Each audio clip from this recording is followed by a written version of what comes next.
Now we're going to look at migrations in our 98-365 MTA series. Now a migration is very different from an upgrade.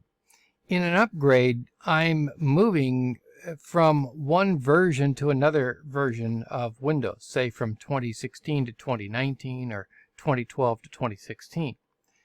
In a migration, I'm moving from one computer to another computer, and I can't just do that. I can't just spin up a 2019 on a different computer, put on all the same roles, and then just start that up. And the reason is that there are a number of things going on behind the scenes in the way that that computer interacts with the rest of the domain. For example, there are a number of roles, we call them Fizmo roles. I know that sounds kind of funny. FSMO, it stands for Flexible Server Master Operation. A Fizmo role is something that there's only one of on, say, a whole domain, or maybe a whole forest, which is a group of domains that are connected together.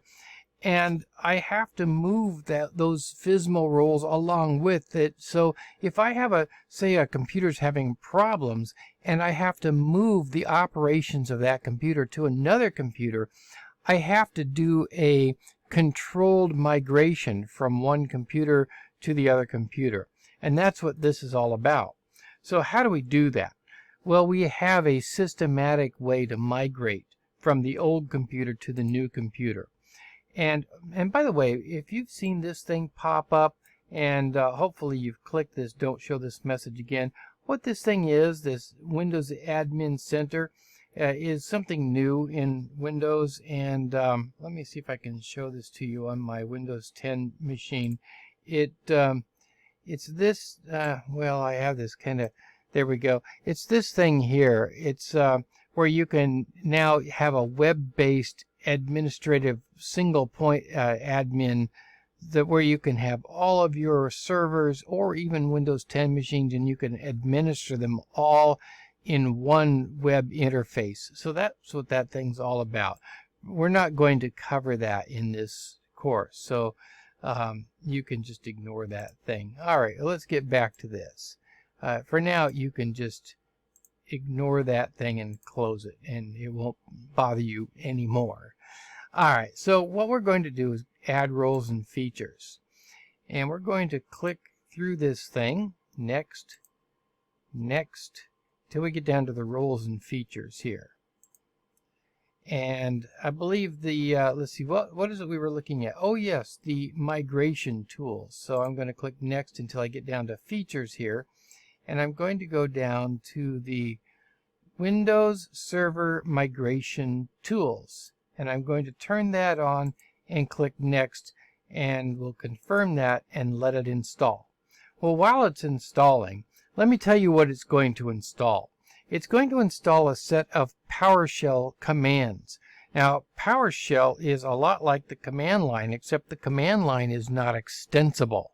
The command line is a set of command tools, of course, as you probably already know. PowerShell is even better because it's extensible. I'm going to type PowerShell here, and you'll see I have 4 options for PowerShell. If you're curious about these, you can take my PowerShell class, the CTech 111 class at Clark. If you want to hear more about it, we'll be offering that, let me see, in spring 2021 quarter, I believe we're offering that one. So I'm going to open up PowerShell here. And I have a number of commands here available to me that are native to PowerShell, that are already built into PowerShell. Now it's slow because it's installing something, but in a moment you'll get a list of commands that are available to me. But once this installation is complete, I will have a number of additional commands. Now they're not going to show up in this PowerShell window. We'll see in a few moments where they will show up. It says installation succeeded on DC1, and so where do they show up now that this installation is done? Well, I'm going to go back here to PowerShell again, and look at this. Now I have something called Windows Server Migration Tools. And when I click that, look at this. A PowerShell window opens up. And it's a special Windows Server Migration Tools PowerShell window. And if I type git command, I have all of my PowerShell tools. It's black instead of a blue window. But this is all of my PowerShell tools, but I have some special PowerShell tools that are built in here. And I'm going to do my git command again, but this time I'm going to include ones that have a special set of characters, SMIG.